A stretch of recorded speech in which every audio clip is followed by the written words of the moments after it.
Hey changemakers, welcome back to my channel. It's Julia Cha.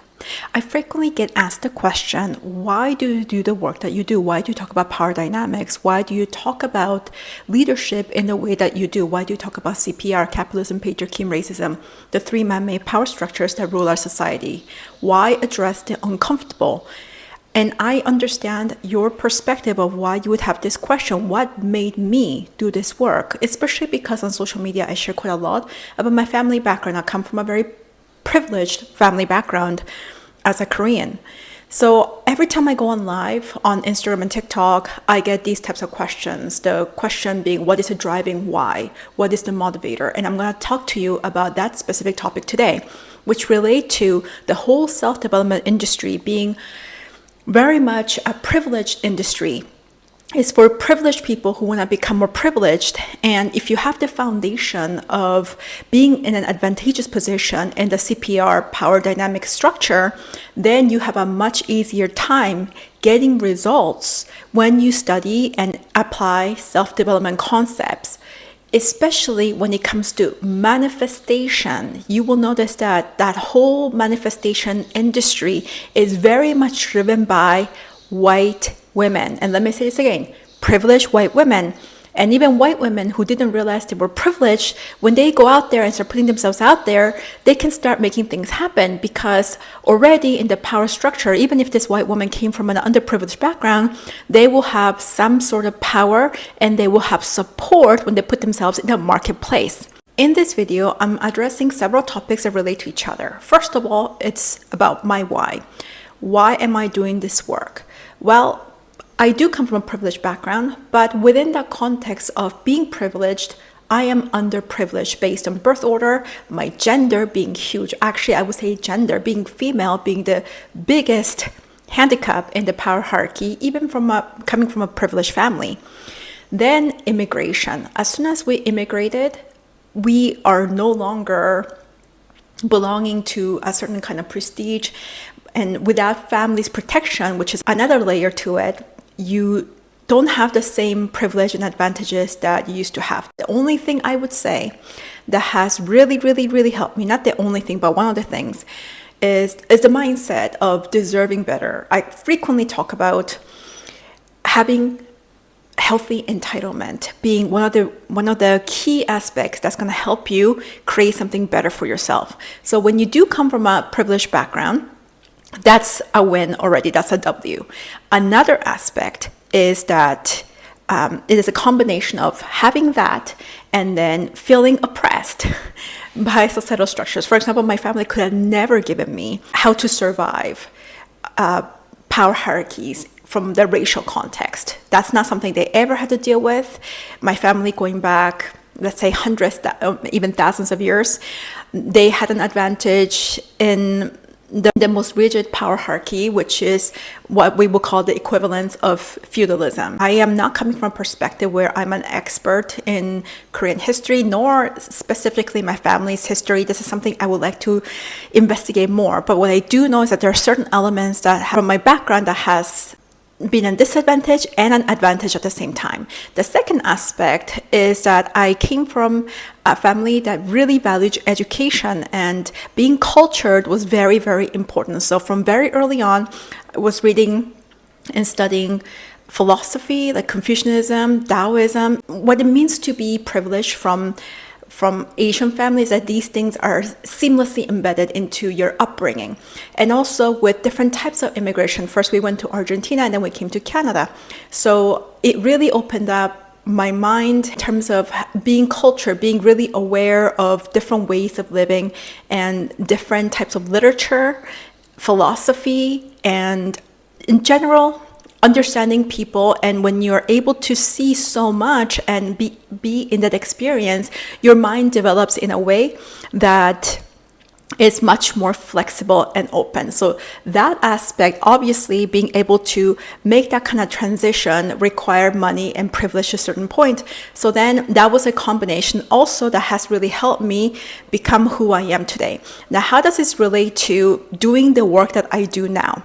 Well, when you're already privileged, or when you have a certain taste of success or a certain level of standard, you believe you deserve more. When I started to realize that who I present as an Asian woman, because in the West, I'm just an Asian chick. It doesn't matter what family background, nobody really cares about that.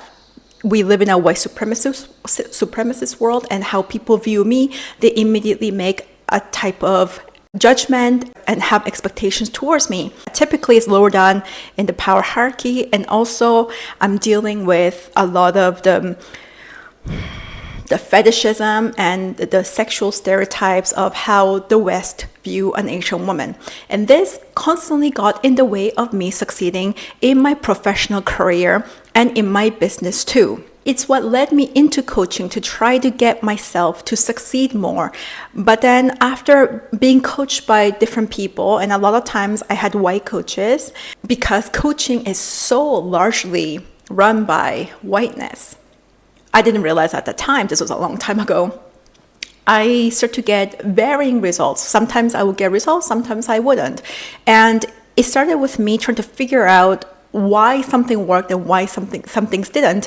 Whether that's like a mental block, do I have a money block, what subconscious block? And in the midst of figuring this stuff out and even working with clients, because I did have a decent level of success the moment I started, I started to realize that what I was seeing were just symptoms. My experiences were just symptoms of something much greater, which really came down to the CPR power dynamic. Being able to see, you cannot unsee.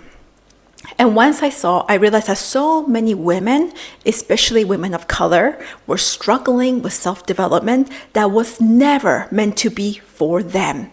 And realizing that, I couldn't go back and pretend like I didn't see. I couldn't just opt into the ignorance anymore, because realizing that the whole industry is like this, I had two choices. Number one, just suck up to the whiteness of this industry.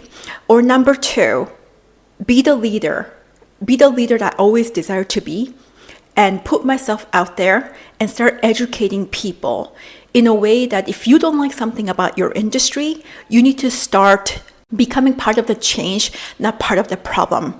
And there was something very deep innately in me that I couldn't just ignore and continue the cycle of whiteness in my industry. Once I committed that this was going to be my industry and this was going to be my forever career, I could not bear myself to do that and just make money and not think about the impact I was having. That's how I came into teaching social elegance and CPR. Manifesting is easy if you're in a higher power advantage in the CPR power hierarchy dynamic. That's why so many white women who feel oppressed by white men, they will put themselves out there and start behaving with certain power behaviors, like what you would read in 48 Laws of Powers, and they'll have decent level of success. And when you're a white woman, you are just below white men. So even if you came from an underprivileged background, you have a lot of privilege. And whether you realize it or not, the system, the dynamics are still at works. So when a white woman realizes that she has potential and she just needs to emulate certain types of behaviors to gain advantage, she puts herself out there. A lot of people will start supporting her, giving her money, etc. So we see someone like Rachel Hollis, for example. That is a classic example of white supremacy, self-development right there. And then we see other types of white women coaches who talk about manifestation all the time, like Marie Forleo and Gabby Bernstein. I'm not saying these people are bad. That's not what I'm saying at all. But if you think that you are a non-white person or non-white woman and you think you can do the same thing, you're not going to get the results that you're looking for.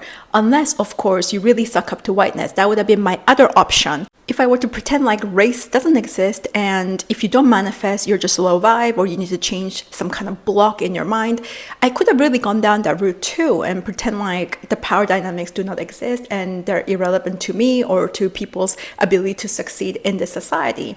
I really could have done that. By no means I'm saying that these people are bad or they have nothing good to offer.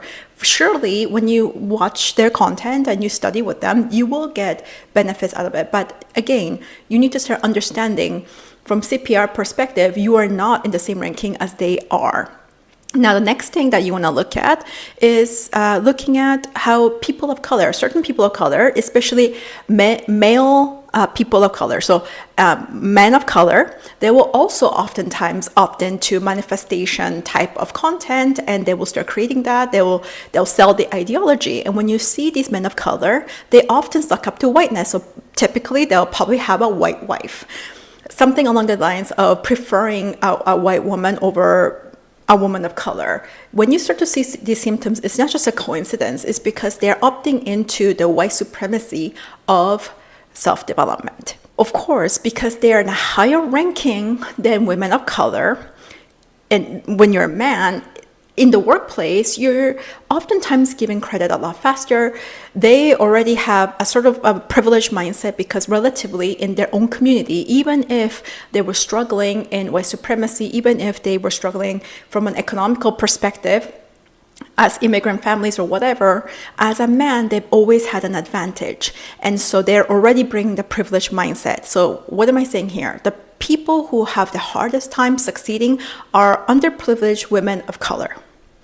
That's what I'm getting to. So if you are trying to copy the same thing that these other groups of people are doing, white men, white women, men of color, you probably not going to get the same results. So just knowing that, do not be gaslit by people who tell you that you are a victim, you have low vibe, all of these things. What you have to understand is that the closer you get to whiteness, the faster you succeed. So these men of color, they suck up to whiteness, and they have wives who are white. They will oftentimes erase their own culture, and you see women of color doing this too.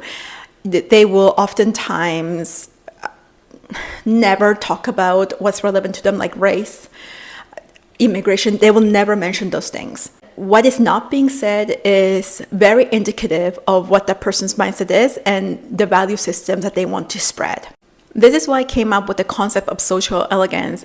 You can't fight your way up the power hierarchy. It is possible for you. It's just going to take a lot more nuanced effort.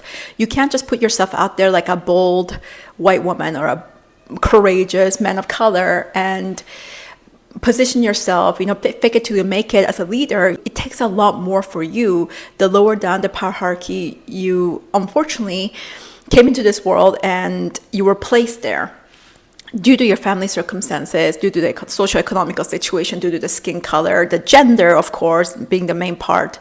What I mean by this is that if a white woman or a man of color puts himself out there and puts himself as an expert, people will listen. But when a woman of color does it, they were more likely to see you as a service person, somebody that they can have do their dirty work for very little amount of money. Sure, men of color sort of, they experience that, but you will notice that in self-development, most men of color, they will work with women or other men of color, or traumatized white women. They really look up to men of color because white men in their family have abused them. You really start to break down and see why some people succeed a lot faster. It's very clear how this works. As a woman of color, oftentimes the people who want to work with you, and I speak from my experience, but of course I'm a light-skinned minority and a woman of color, so please take this with a grain of salt to how it applies to you. And of course, if you came on a call with me, I'd be able to talk to you more about how it applies to you. But for now, I'm going to use myself as an example. So for myself, how this works is that a lot of people will invest in me to get me to do to become their trauma mama, to soothe them, to make them feel better, to boost them up. And then the moment I have accountability, those same people will get very angry. They will ghost me, or they will leave, or even get very adversarial towards me. And this isn't just white women or men. It's also other women of color. I've had women of color do this to me as well. The oppressed are the biggest oppressors. So even when I'm dealing with women of color, this dynamic still exists. So then I have to carefully manage how I present myself, and I have to be careful that it's not only about increasing revenue or becoming successful in some way, it's how I become successful, how I increase the revenue, what kinds of people I'm dealing with and working with, and the expectations I set. All of that together is social elegance. So even if you are not in business and you are working in the corporate world, this applies to you of how you pitch yourself and what kind of expectations you create for yourself through your own conduct. And when there's conflict, you have to manage yourself really, really well in a way that it cannot come back to you and people try to put you in your place. You don't want to invite more counter forces, because the more oppressed you are in the power hierarchy, the lower down tier you are, you will invite more counter forces of people who think they can run their games on you or to oppress you so they can experience power, and which is what I call powergasm. When you do suck up to whiteness, you do succeed a lot faster. The easiest example I can think of is Oprah, for example. How did Oprah make so much money? Yeah, she had a primetime television show, but why did she get so many views? Oprah understands CPR really, really well, even though she may not talk about it. And whether it was coincidental, meaning she just kind of looked at what works and went with it, or she actually understood the whole system. I don't know Oprah myself, but she knew how to appeal to the masses, to white people, especially white women, as well as Black women and women of color too. So what was the thing that made Oprah the most money? Is to make space for their trauma, for their audience's trauma. And everyone expects a Black woman to be nurturing. No, this is like the stereotype and the racial gender expectations, to make space for them, to make them comfortable and to make them feel validated. And Oprah did that through her show. And she was able to create that effect, make space, make them comfortable, make them feel understood, create space for them to express and be heard and seen through the lens of their trauma. And when she did that as a Black woman, she shot up to the top. She went with the flow of CPR and the expectations of CPR towards her in a snapshot, what people see and what they expect from a Black woman like her. You have to understand CPR and work with the flow without damaging your own integrity and self-worth.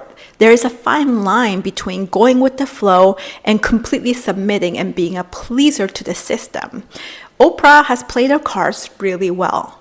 Needless to say, everything I'm sharing about these celebrities and well-known influencers is my own opinion based on my observations from the outside, from a spectator's point of view, and also oftentimes being the consumer myself. I'd love to know what your thoughts are. Comment down below. If you'd like to go deeper to study social elegance, there's a link to the Social Elegance Accelerator course down in the description box. If you'd like to do beyond that, you can join our Unleash Social Elegance Accelerator coaching program, which is in a group setting, where you get to work with me personally and our community to improve your social elegance to achieve what you want. This is where your manifestation is realistic and it happens for you while protecting your integrity and playing the game right based on the rules of power. See you in our community, see you in our course, see you in our coaching program. Thank you so much for watching. It's Julia Cha. See you in our next video.